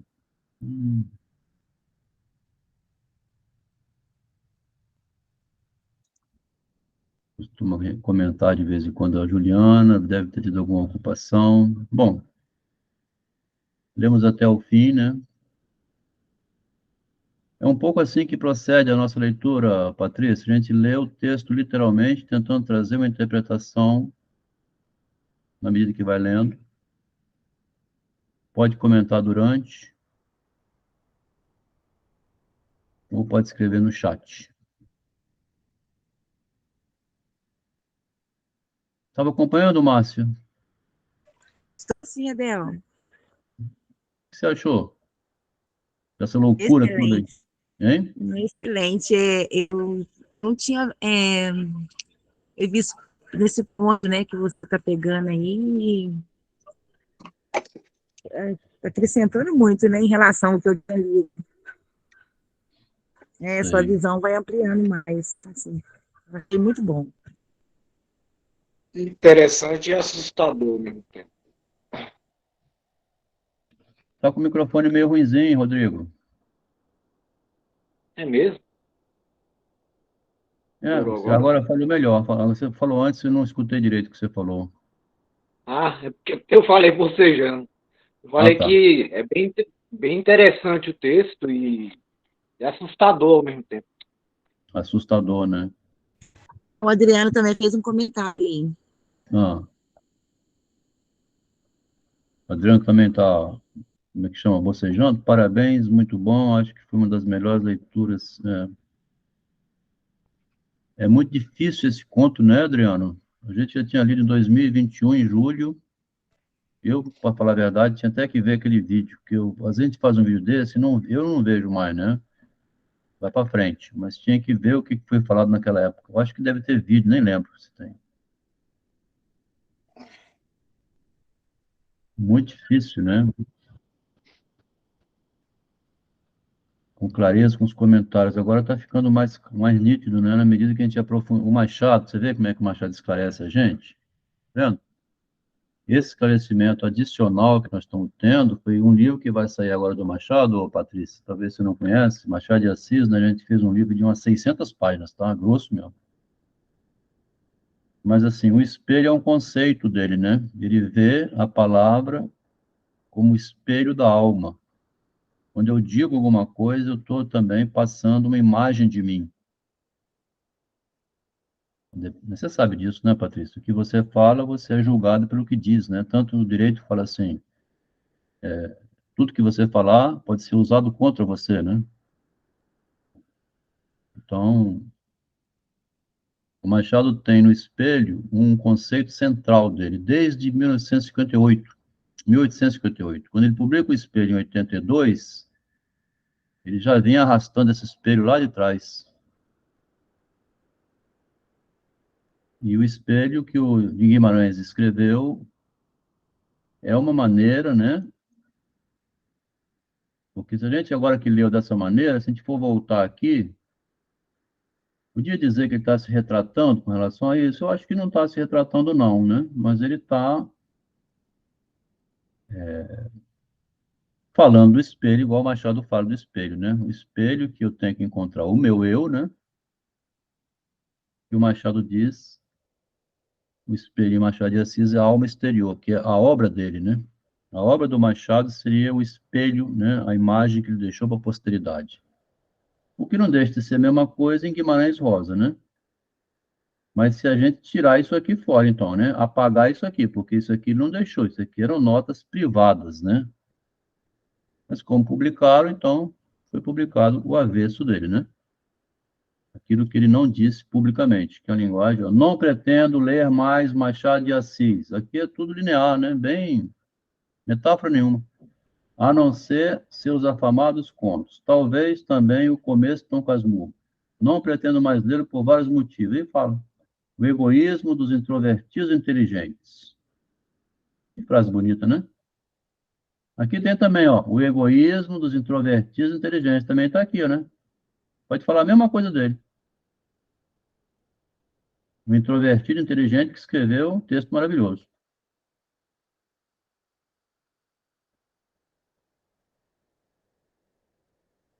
A gente tem um encontro na quinta para ler essas partes da literatura assim mais complexas que existe, né? E também domingo, se tiver interessado, Patrícia, a gente passa o texto do domingo. Nós estamos lendo uma coisa que ninguém até hoje leu assim, que são as cartas que igual a carta aqui privada, né?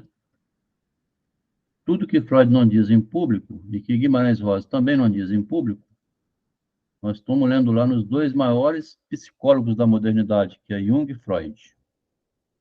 que um acha, o que o outro acha de um doente psicológico, né? A medicina entregava na mão do Freud e na mão do Jung aquilo que ela não conseguia resolver, né? Uma dor de cabeça, uma insônia, alguma coisa boba, ele resolve facilmente. Mas quando nada resolve, o médico fala assim, dona Patrícia, por gentileza, a senhora já veio aqui 200 vezes, fizemos uns exames todos, a senhora não tem nada, é alguma coisa psicológica, procura um psicanalista, por favor, porque eu não vou te atender mais não, tá? Então, esse paciente que ia cair na mão do Freud, quando não existia ainda nem a psicologia dentro da medicina, né? No início dela, os médicos mandavam procurar um doido lá em Viena chamado Freud. Então, o livro de cartas entre Jung e Freud, eles comentando entre eles, assim, esses segredos que não se falavam em público. Os pacientes doidos, que eles... A gente lendo lá está vendo isso, assim, nu e cru. Antes de surgir a teoria, o que serviu de base para criar a teoria, que foi criando aos poucos, né?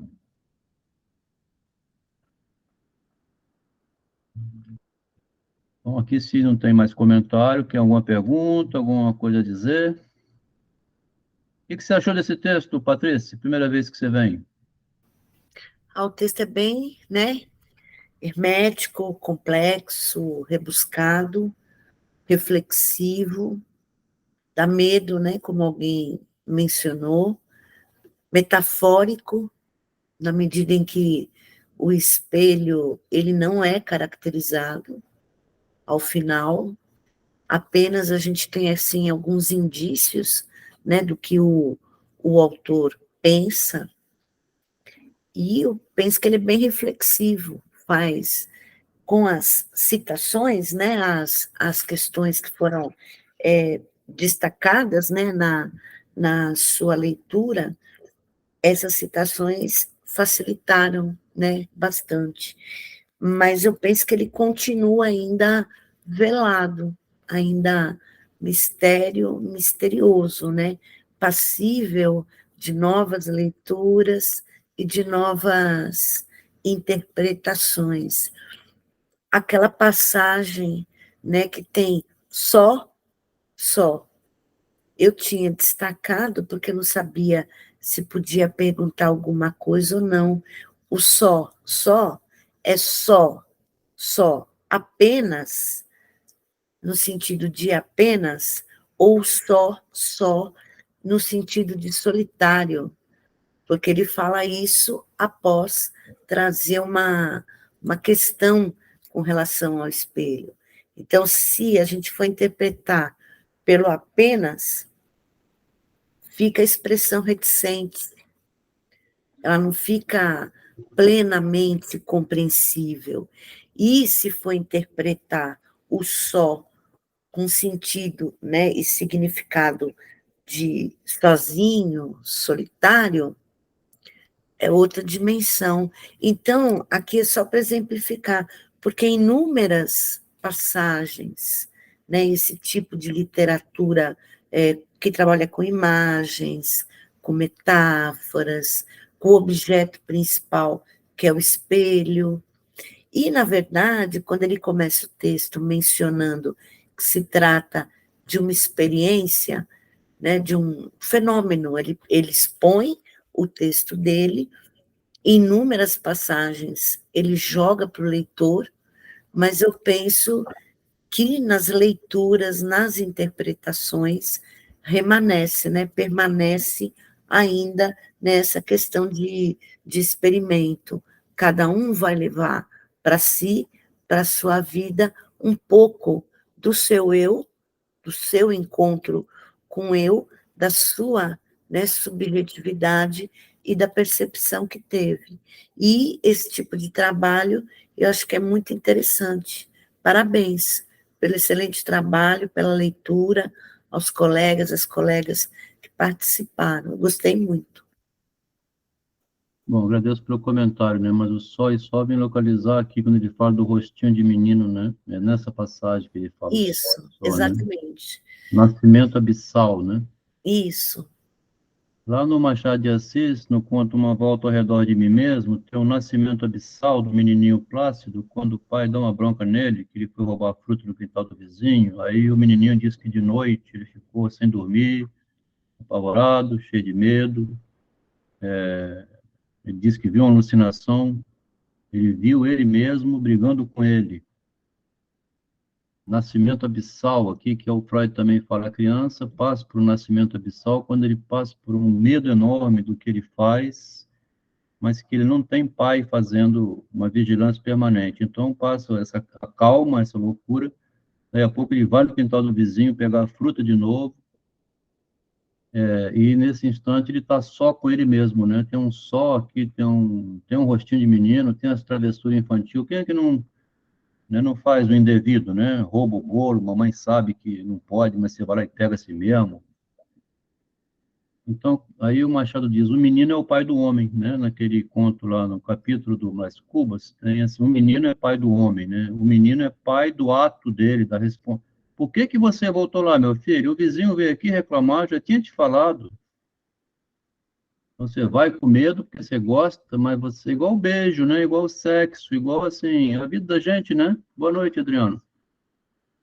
A vida da gente é cheia desse terror, né? Que hoje, agora, com o feminismo, multiplicou por 1000. Você não sabe que hora que você pode pôr a mão na tal da mulher, né? Porque ela pode dizer que foi um assédio ou ela pode gostar. Ela que vai decidir. Aquilo que era, assim, um atrevimento, que a menina até ria, fazia que não gostava, mas gostava, agora virou um pânico, né? Porque qualquer coisa pode ser denunciado. Então, esse comportamento é indevido, sabia? Pode falar isso. Quando eu ia tirar uma moça para dançar, com 16, 17 anos, eu ficava cheio de medo. Ela pode dizer, não quero não. Eu ainda chamava caroço, antigamente, né? Você ia tirar a menina, não quero não. Você sai derrotado, né? Puta merda, será que eu sou tão feio assim? Essas regiões abissais do nascimento do eu são assim investidas que você vai arriscar as coisas sem saber se vai dar certo, né? Sempre com medo, né? Então tem esse modo de o Machado mencionar o nascimento do eu, e tem também outro conto dele chamado Só. A gente nem leu esse conto assim no grupo, né? Eu já li sozinho, mas podia até ler em grupo esse conto, Só, solitário, né? Deseja tanto estar sozinho, mas quando está só, ele não consegue ficar bem só, não, ele fica incomodado. A solidão incomoda muito qualquer um de nós, né? Mas você falou uma coisa interessante também, essa interpretação não é a última, né? Ele joga nas contas do leitor aqui, ó. Se me permite, agora eu vou perguntar a sua opinião, tá? Esse abacaxi todo, quem sou eu, minha alma, né? Solicito os reparos que se digne dar-me a mim, servo do Senhor, né? Ó, sou seu servo, recente amigo, te conheci agora, que me leu o texto, companheiro no amor da sabedoria, da ciência, né? De seus transviados acertos e de seus esbarros titubeados. Sim, pode fazer isso? Foi o que a Patrícia acabou de falar, né? Quer dizer, não está respondida a questão, ele fez a reflexão dele e você faz a sua, cada um vai buscar a sua origem, né? Então é isso. Se não tiver mais nada, eu vou dar uma boa noite, né, Maria? Boa noite, Ricardo. Boa noite. Boa noite, Márcio. Boa Obrigado, noite, todo mundo. Patrícia. Excelente leitura. Valeu, Fran. Boa noite. Muito obrigada pela acolhida, pela oportunidade. Foi ótimo. Tá bom, então. A gente vai mandar o convite de novo, quando tiver de novo. Obrigado, boa noite. Boa noite.